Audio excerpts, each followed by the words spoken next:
So the right has been celebrating all week over now former Harvard president Claudine Gay and her resignation. But one of the architects and the champions in this crusade just laid out their playbook. So Chris Rufo, in a Wall Street Journal op-ed, writes, any activist campaign has 3 points of leverage: reputational, financial, and political. For some institutions, 1 point of leverage is enough, but for a powerful one such as Harvard, the squeeze must work across multiple angles. And he goes on to explain how right-wing media picked up this plagiarism controversy that people orchestrated after her congressional hearing on anti-Semitism on college campuses.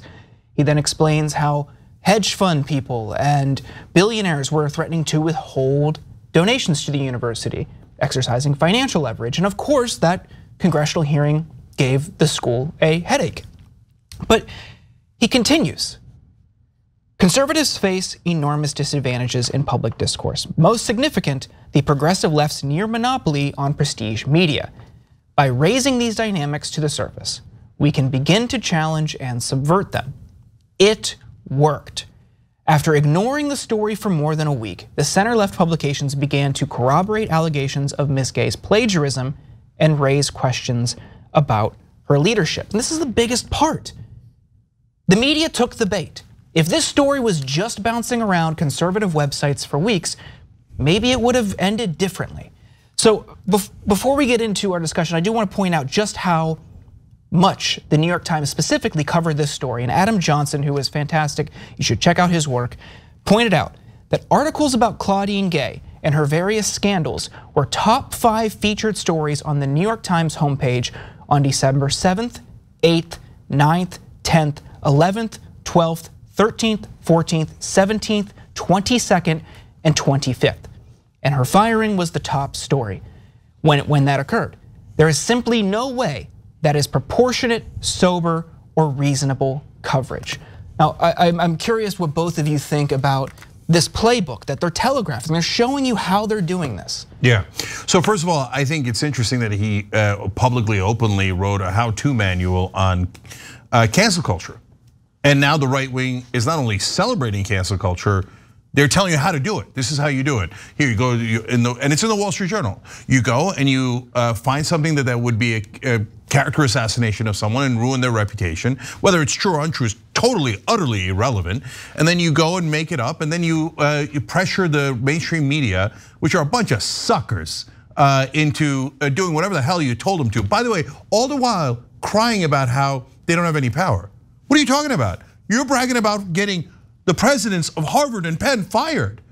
And you're brazenly doing it, and you wrote a manual on how to do it.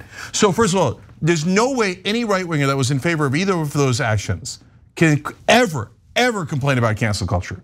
That is the textbook definition, how-to manual on cancel culture, period. So shut up about it for the rest of your lives.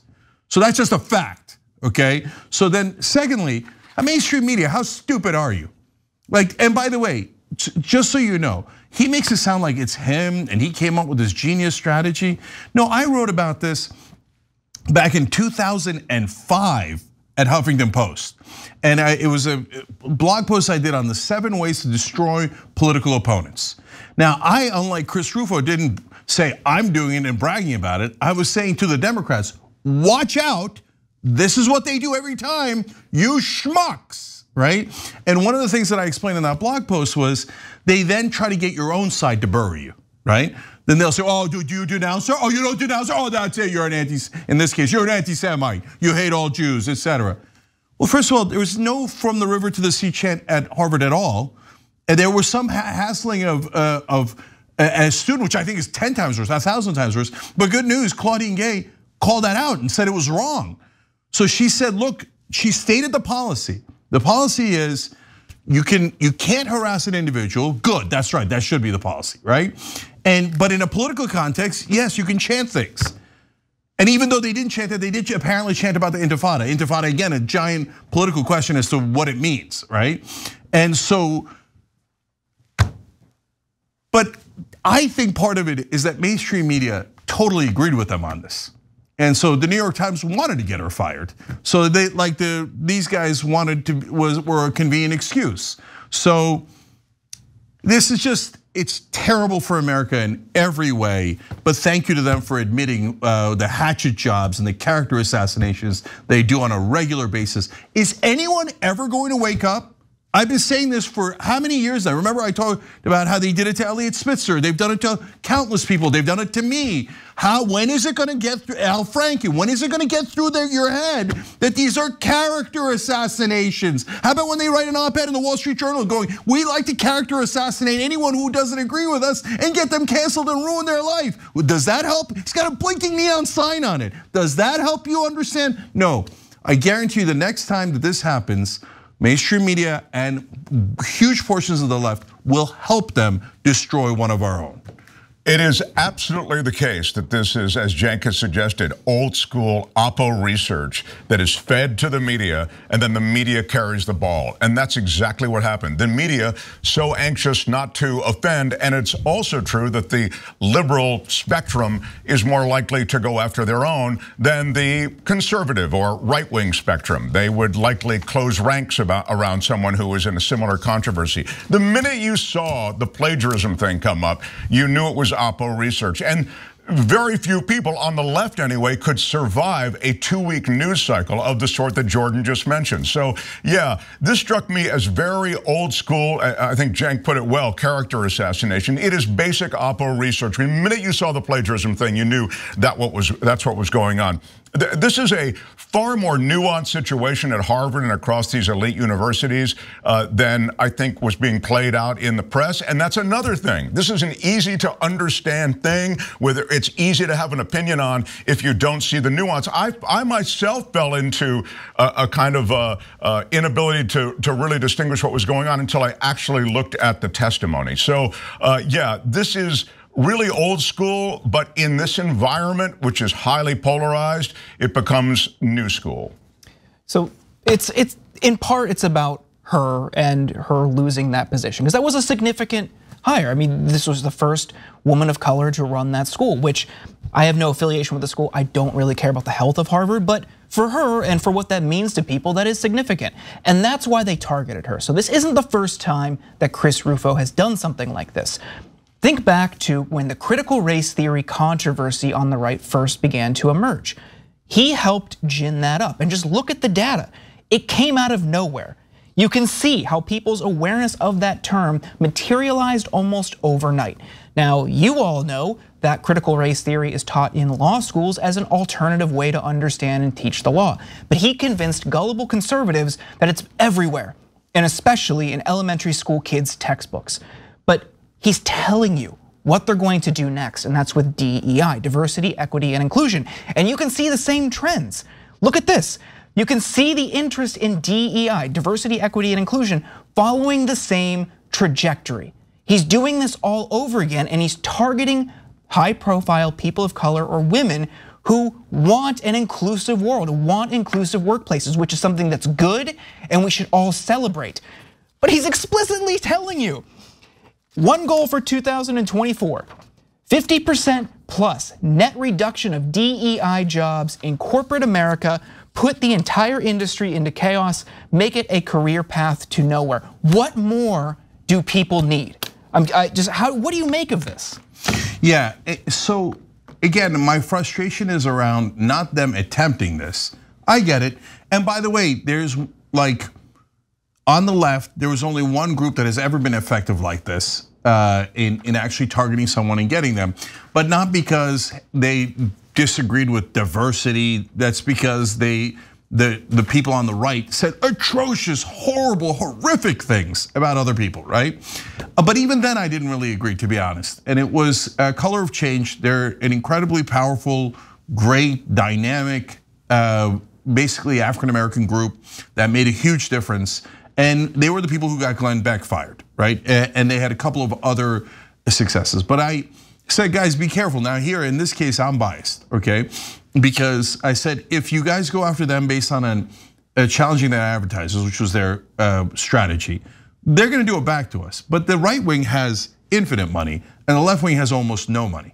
So, well, that came to pass, and now, yes, advertisers are very, very worried about going on racist shows. That sounds good, right? But they're also equally worried, if not more so, about going on non-racist shows or shows that fight against racism. Why? Because the right wing made it toxic. Oh, I can't believe that Bud Light supported someone who's trans. They sent her one beer can. One beer can. Apparently transgender people can't have a single beer, right? And oh yeah, watch out for Young Turks, they fight against racists. Boo!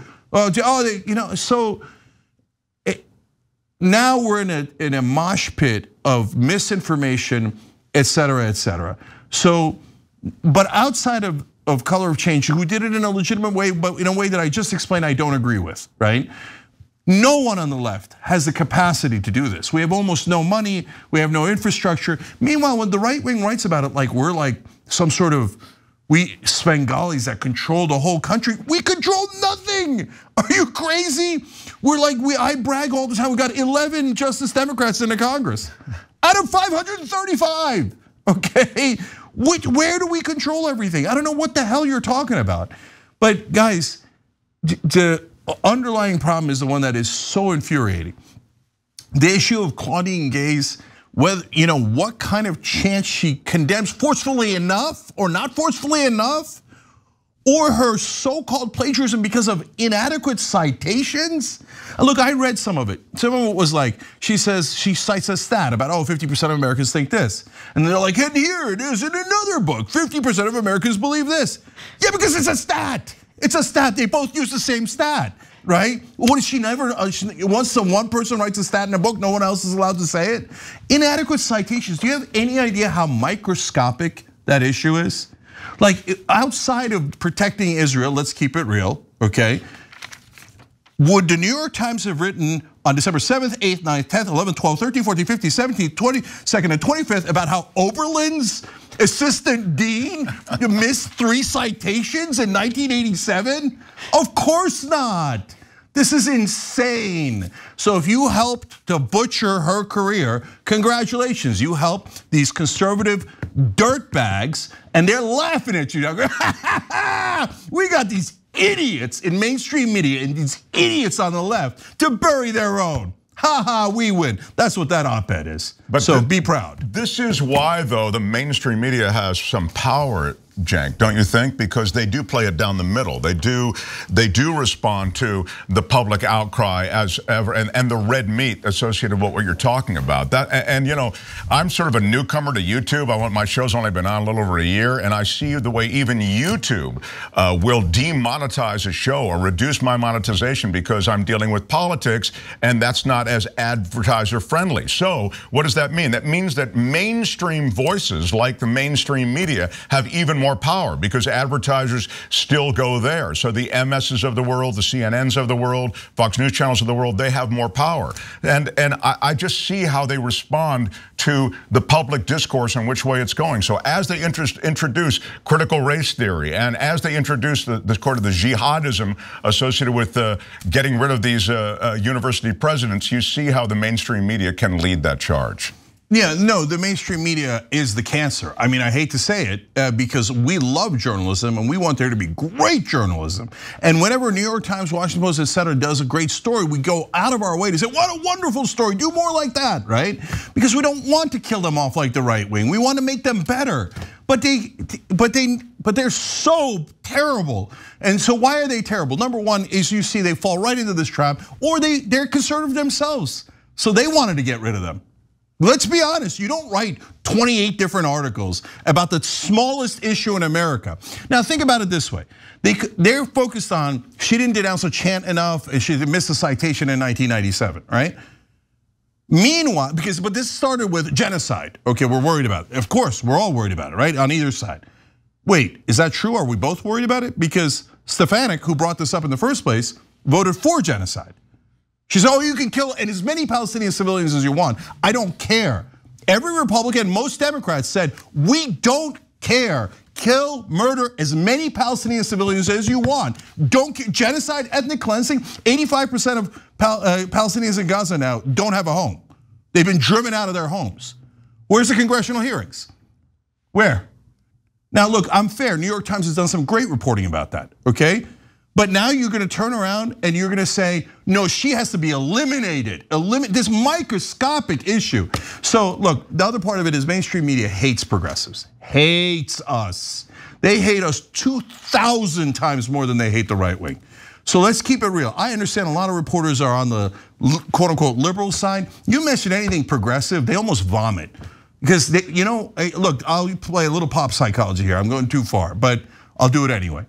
I think that they think that a lot of those guys went to Harvard. A lot of the New York Times reporters, Washington Post reporters, they went to the top schools and they have a job that's an important job but doesn't pay that well, okay? The reporters. And so when they see progressives who are trying to do good in the world and they think, well, maybe I could have done some good in the world, but I didn't. Instead, I'm doing this, and I'm a stenographer for the establishment. Oh, Joe Manchin, the moderate, said this thing. He's so moderate. Oh no, he's not corporate. He's not funded by these giant donors. No.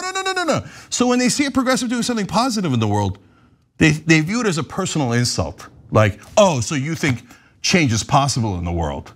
Boo! We're all skeptics here. Let's help the conservatives destroy them. Yeah, get out of here, man. Mainstream media, oftentimes deeply counterproductive. Let me just say one thing though, Cenk, because I think that they booted that in the congressional testimony, just because you mentioned Congress and genocide.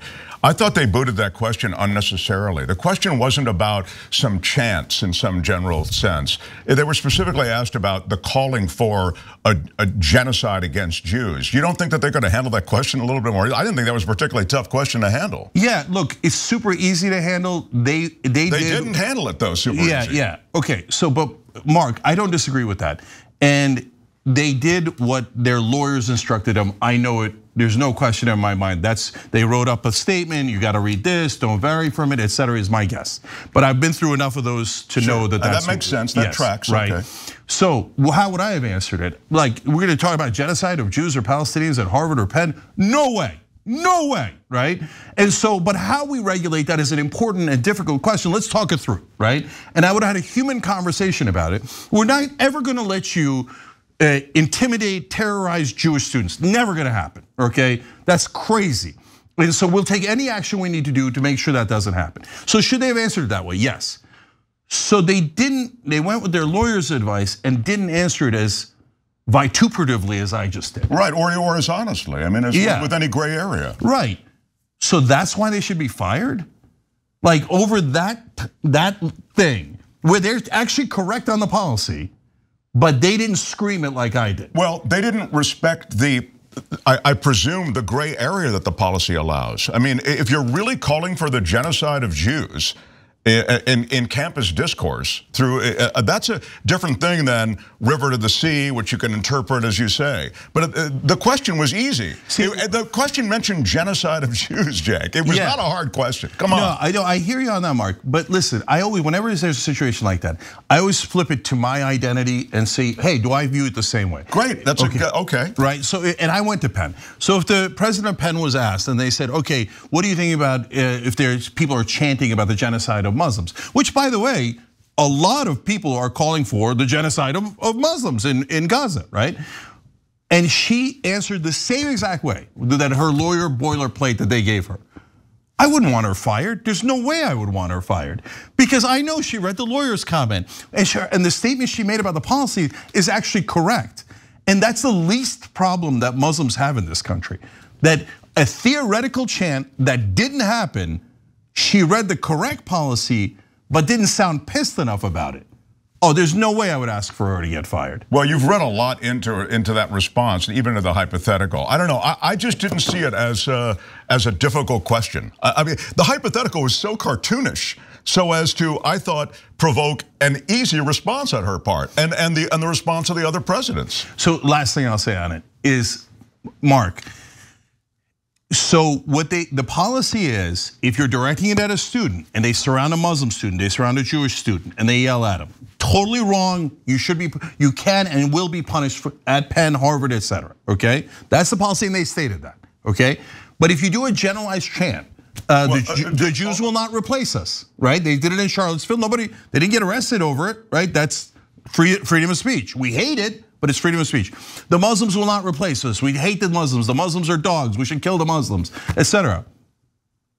That is allowed. I get it, but that wasn't the hypothetical. It was, is it the violation of Harvard policy or Penn policy to call for the genocide of Jews? That's what it was. They didn't say to chant, Jews will not replace us or whatever. So they made it even more cartoonish. That's my point. Okay, no, you're never gonna get me to care about a trap that they laid for her and that she mixed up the verbiage. No, I'm not saying that she should have. I'm saying that it was an easy question to respond to. That's all I'm saying. Sure, so, and yeah, and people overly lawyered it. It was overly lawyered. Okay, right, exactly. But these are again, though. But Mark, that goes to my point. Microscopic issue. Like now treated more seriously than the actual genocide of Palestinians. That's a different conversation. Okay, all right. I mean, there's a power imbalance in media and how operatives exploit it. And Democrats need to recognize that the right, through operations like Heritage and Manhattan Institute, are being well funded to do these types of things.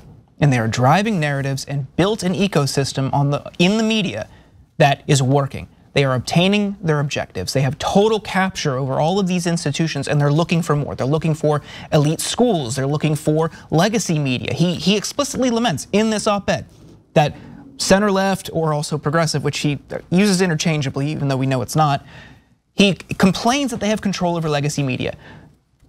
Whether you are a wealthy benefactor on the left or a small dollar contributor, you have to recognize this is an uneven playing field. And we can pretend like it's not and just expect outcomes to be different, but that's not the reality. And they are going to continue doing things like this until the left can build an adequate response and enrich an ecosystem that can provide a sufficient counterbalance to what they're doing. That's a great point, and I also think that speaks to what Cenk was saying about sort of the reframing of someone like Manchin as moderate, as more mainstream. That speaks to what you're talking about, Jordan, yeah. Yeah, and hey, editors at the New York Times, etc., you wanna wake up, ever? It's in the Wall Street Journal, you could read it. Like how they played you for utter fools. Is that gonna affect anything you do going forward? My guess is no, you're gonna fall for the next trap the same exact way. Thanks for watching. If you become a member, you get to watch all this ad-free, except for, of course, this ad. Still, hit the join button below.